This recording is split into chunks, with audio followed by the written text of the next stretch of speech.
Chapter 3 World Record for the Most Altercations.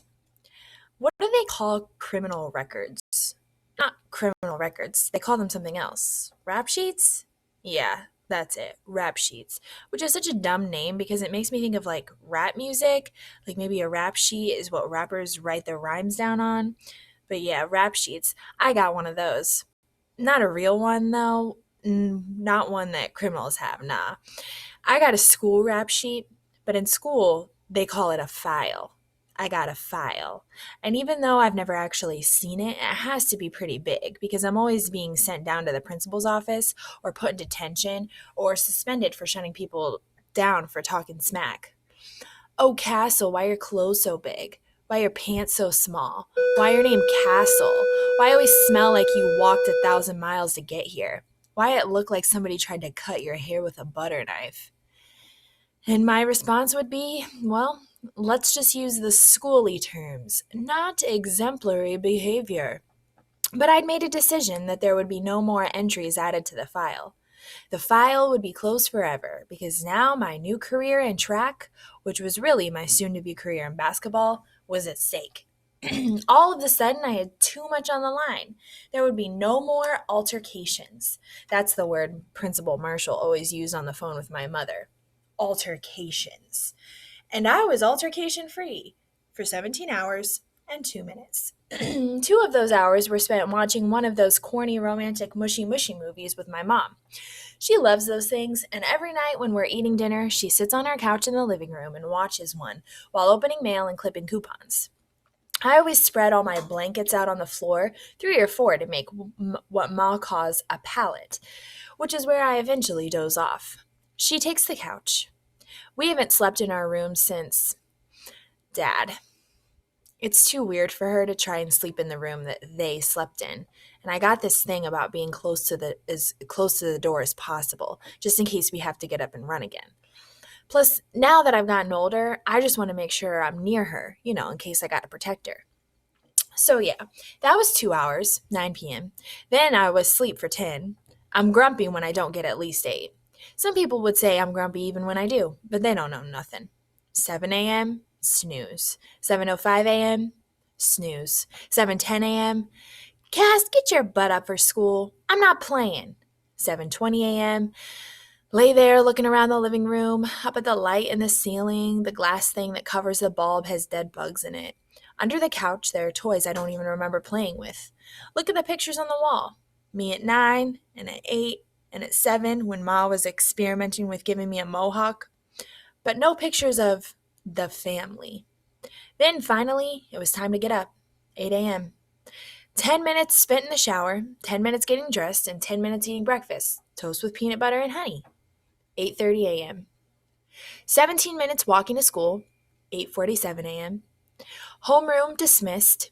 9:10 a.m.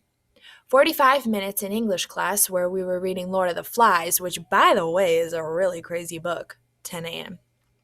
Then 45 minutes in math class, which was basically 45 minutes of Maureen Thorne raising her hand every single time Mr. Granger asked a question so that she could go up to the board and write the answer. Such a show-off. She's like the geeky girl version of Lou.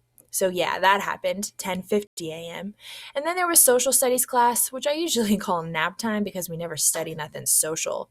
Like, I don't know, social media or social events like parties. All social studies is a stupid way to say history. It's like the rap sheet of history or something like that. Anyway, I would usually snooze through it, but it was a new day and I was turning over a new leaf. So I stayed awake. And didn't really focus much on nothing being said, but my eyes were wide open. 11:40 a.m. And then lunch. You know who ate lunch at the same time I did? Brandon Simmons. Jack from Lord of the Flies. A power-hungry dummy and the single most annoying dude in the 7th grade. He owned that record, a record that's really hard to own because there are a lot of annoying dummies in the 7th grade. Trust me, I know. But none like him. Brandon was a year older than everybody because he stayed back a year. Dude was as dumb as dirt, and that wouldn't have been so bad if he was at least cool, but he wasn't. Plus, he was taller than most of us, so he treated everybody like chumps, especially me. Just made it to the cafeteria, 11:44 a.m. Got in line. Brandon came in after me, bumped me, and then seeing that I ignored him, decided to step in front of me. Shaq, he said. Shaq was what he called me as his lame way of making fun of the fact that my name is Castle. You don't mind me butting in front of you, right? I mean, it's not like you haven't had cafeteria food before. You probably had some last night, right? He shrugged and hit me with another one. Right? The only reason Brandon even knew about my mother is back when we were in the fourth grade. Yes, I've known him for that long. My mother thought it would be a good idea to come speak at Career Day, and Brandon has used it as fuel ever since. He grinned, then looked around to make sure other people had heard him, which was always the most important thing of his jerkness. Then a few more, right? Right? I sat at the table, 11:50 a.m., the same table I sat at every day with my two friends, Dre Anderson and Red Griffin. I met Dre this year, and we hit it off because he's a ball player too. Plays for the Boys and Girls Club, and he told me I should have played, but I missed tryouts. On purpose. The thing is, Boys and Girls Club don't ever really cut nobody. Everybody can just sign up and play, but who wants to be on a team with a bunch of pity players? I don't want to bust Dre's bubble, because that ain't cool, but for me, I'm too good to play on a team like that. I mean, I didn't really know that, but I knew that. And Red, well, I've known him for a long time. We've been cool since fifth grade, mainly because even though we've never really talked nothing bad, we both kind of knew something bad happened to us. Like for me, the best way to describe it is I got a lot of scream inside. And I could tell Red did too. He was a white boy with red hair who everybody was friends with, mainly because people were scared that he was crazy, and it's better to be on crazy's good side. Jessica Grant said her mother said the only reason people have red hair is because they're red on the inside. Red, like violent. But I got black hair, so does that mean I'm black on the inside? Anyway, Brandon came and sat next to Red at the table. He usually sat farther down by the other gas mounds, but not today. Today, he sat right next to Red and right across from me and Dre. Yo, Red, you ever been to Glass Manor? Brandon asked while chomping on a chicken drummy. Nope, Red said, dry just before taking a sip of his juice. He wasn't paying Brandon no mind. Aw, man, you should go. It's something to see, Brandon said, now looking right at me. We caught eyes for a second, but then I darted mine to my french fries and ketchup. Dip, then bite. Dip, then bite. Don't look up. Don't pay him no attention. Dip, then bite. Brandon continued. You really get to see where they got the name Glass Manor from because, dude, everybody who lives around there is freaking shattered. Dre let out a big sigh like, here we go again, sigh, and Red glanced at me because he knew I lived there. Everybody knew I lived there, and even though I wasn't the only kid at school from that neighborhood, it seemed like I caught the most mess about it. At least from Brandon. Red looked back at Brandon, disgusted, then went on eating. What a dumb joke. Brandon was talking to Monique, who sat next to him, 12:02 p.m. Really, he was snatching food off her plate and teasing her about her acne. But the thing was, everybody knew he had a crush on Monique. No matter how many moon-faced jokes he cracked, everybody also knew that he tried to get her, and she just kept rejecting him, which was the real reason he snapped on her. Her acne wasn't even all that bad. Hey, Shaq, he called out, all you gonna have is fries? Again, I didn't say nothing. I didn't have to explain that I always got just fries so I could save $1 to get sunflower seeds later. So I just ignored him. Just sat there with my empty tray and shook up my chocolate milk. Lunch would be over in a few minutes. A few minutes, I was so close, and then Brandon grabbed a drummy off Monique's tray. Here, take this. It's my good deed for the day, feeding the hungry, and he threw the chicken wing at me. It hit me in the chest, the grease instantly staining my t-shirt. And if my insides really were black, at that moment they were definitely turning red. Red and Dre looked at me, both their mouths open in disbelief. I could tell they could see the anger in my face, in my eyes. Dre slid down, and Red got up from the table, moved away from us. I brushed the over-fried wing off my lap, opened my milk carton, took a swig, and then with all my might, I beamed that container at Brandon's head. He moved just in time, and the open milk smashed into the table behind him. Brown liquids exploded everywhere, and everyone at that table whipped around to see what was happening. Brandon sprang from his seat, but before he could even make a move, I had picked up my plastic tray and whacked him upside the head. He fell backward, and I kept coming.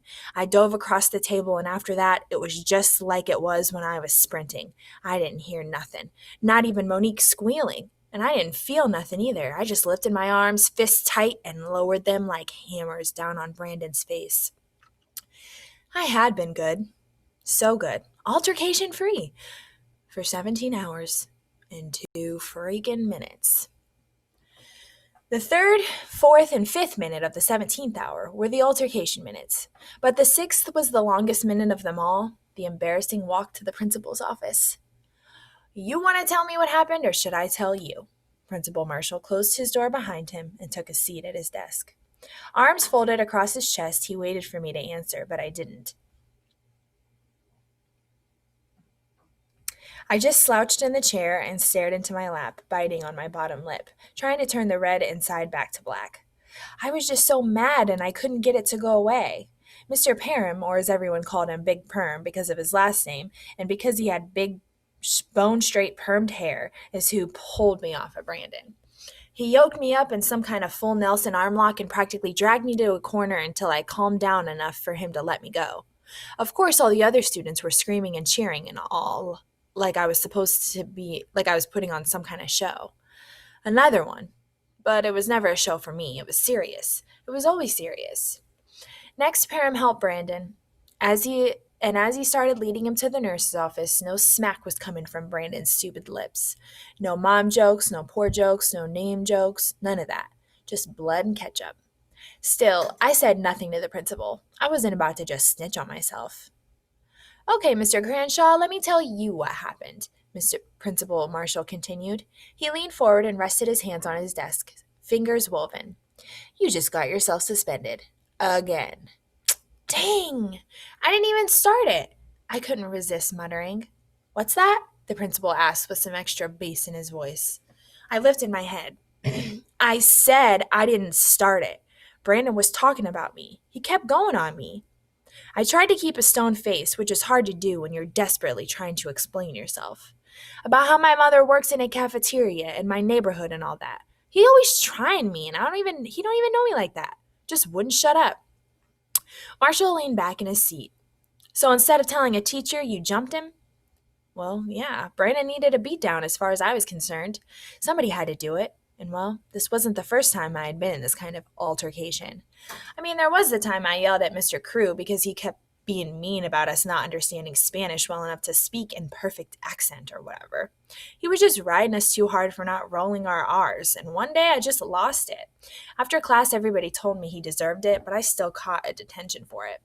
And then another time, Damon D.W. Woods told everybody that I kissed this girl named Janine, who was the only pretty girl who liked me, but I hadn't. And I hadn't told D.W. that lie. I just told him that me and Janine exchanged phone numbers. Once she found out, Janine said I was disgusting and stopped talking to me. So I punched Damon in the stomach. He cried and ran to Marshall, and I got suspended for that one. And then Janine liked me again. But I was already over her. And me and Brandon had a bunch of other moments. But it was mostly just a lot of yelling. Really just me yelling at him, laughing, but not no more. No more getting the Brandon runaround. Then it hit me. Run around. Running. The team. Coach made a deal with my mother. Oh, I only had one shot. No mess-ups, no do-overs, no altercations. What am I supposed to do now? What would you have done? I asked Mr. Marshall. The tears were teetering in and out, and I was trying my best to keep them in. You ain't never been pushed before to the point you just couldn't take it? Principal Marshall cocked his head to the side and studied me. Then he hunched forward again and put his face in his palms as if he were remembering a time he went through this. Then he wiped his hands down his face like he was washing that memory away. I'm going to deal with Brandon, but you, he said, his voice a little softer now. You got to get it together, Castle. I know you've been through some things, but you just can't keep doing this. He stood up from his desk and came around to the front. I'm not going to give you a full suspension this time, but you do have to go home for the rest of the day. He reached behind him for the big black telephone. Here, call your mom. Now I knew that Principal Marshall was letting me off the hook big time, but there was no way I could call my mother and tell her that I needed her to come and get me from school. No way. I hadn't even really been on this track team, and I was already about to get kicked off. I hadn't even been to practice yet. Plus, what was I going to say? That I punched a jerk for talking trash about me? I mean, that is what happened, and as awesome as that sounds, my mother would have hit me with the "how many times do I have to tell you to be the bigger person?" followed by some crazy punishment that involved me coming to the hospital with her, which was always so whack. I can't, I shot back to the principal. You can't what? I can't call her. He looked confused. And why not? I don't know, I said, trying to think of a good reason, a good lie, but nothing came to me. I just can't. And then it hit me. But I can call my uncle. Your uncle, he said matter-of-factly, like he knew that was impossible. The other thing I should tell you about my files is that sometimes they have way too much information about you in them. Stuff that don't be nobody's business. And where is this uncle? He's working, but he can come get me. Why haven't I heard of this uncle before? He asked suspiciously.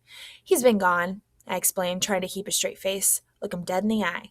But he's back now. Yikes, not really that smooth of an answer. Mr. Marshall just sat there squinting at me, one eye slightly more closed than the other, tapping his legs. Then he humphed and handed me the phone. Call him, he sighed.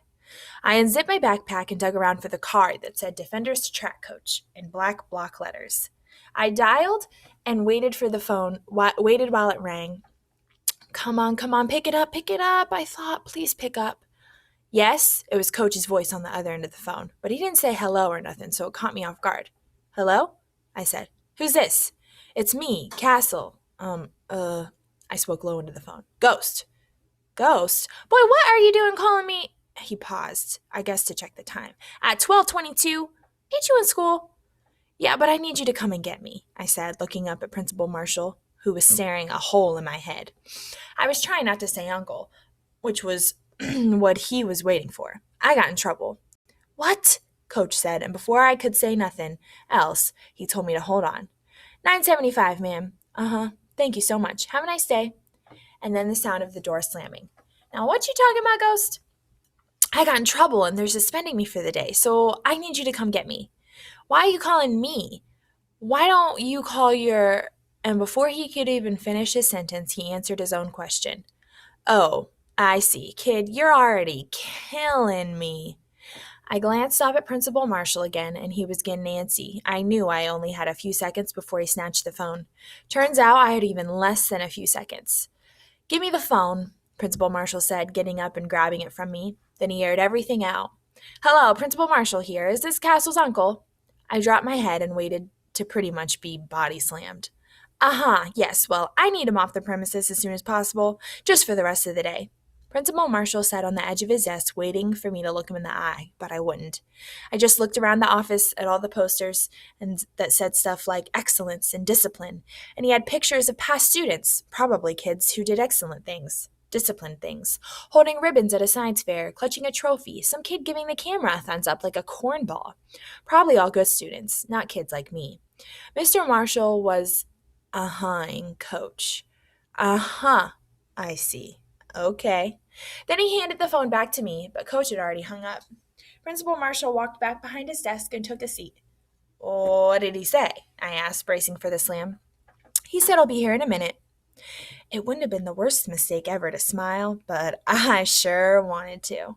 I sat there in the office while the principal went on and on about business, flipping through folders, clicking at something on his computer, scribbling in a notepad, when I finally asked him about the pictures of the different students on the wall. Who those kids? I asked, biting a fingernail. Must have snagged it in the scuffle. Principal Marshall looked up from all his busy work. You don't get to ask me any questions until tomorrow, he snapped. His tone was sharp, and I could tell he wasn't playing. I don't want to hear your voice. Your job right now is to sit there and wait for your uncle. You got it? I just nodded and sank into myself. Thankfully, it wasn't too long before Coach came marching up the hallway. The look he gave me was just as bad as the look Mr. Marshall had given me, which was like the looks my mom gave me whenever I was in these situations, the I'm so disappointed in you look, which is way worse than the I'm mad look. I'm here to get Castle, Coach said to the secretary. Okay, just sign him out, she said. Coach scribbled something on a piece of paper, checked his watch, jotted the time down, met the principal, shook his hand, apologized to him for what I did, and we were out of there. On the way down the hall, Coach didn't say a thing, not a word. But as soon as we got to his cab, he lit me up. I just nodded and sank into myself.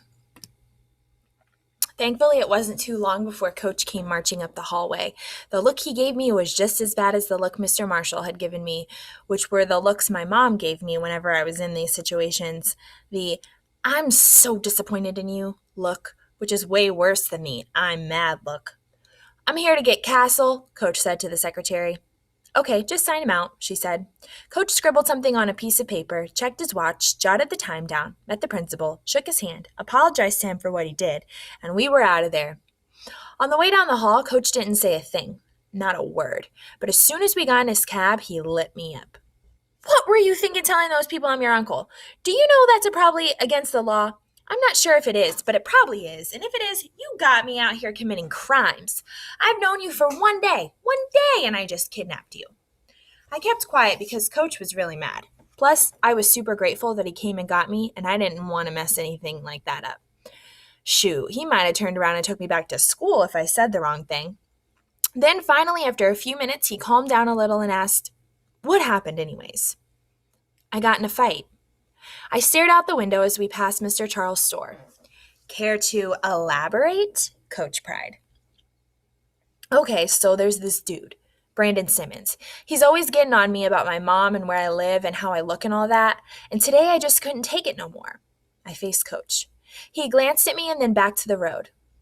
So I jumped him, beat him down. And you think that makes you tough? Coach scoffed. I thought about it for a second. I don't know. Does that make it right? He asked. What is it about adults that makes them all just say the same things? Like they all study the same book about grown-upness, memorizing phrases like, "Does that make it right?" or "Be the bigger person."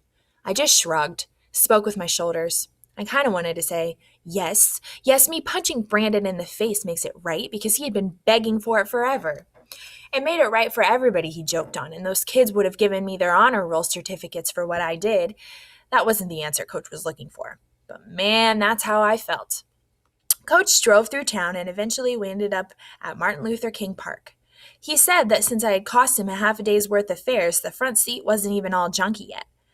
I would have to make it up to him by putting in extra work at the track, which was fine with me. Coach grabbed his whistle and clipboard from the glove compartment. Okay, here's how you're spending your suspension. We got us 3 hours before practice. We're going to use this time to get you caught up on all the way how this goes. How all what goes? Being on my team, boy. I could tell he was irritated, but not as much as he had been. We headed over to the track, the bright white lines marking out the red lanes, the green field in the middle. Okay, so first things first. Where's your practice clothes? Coach asked. These them, I said.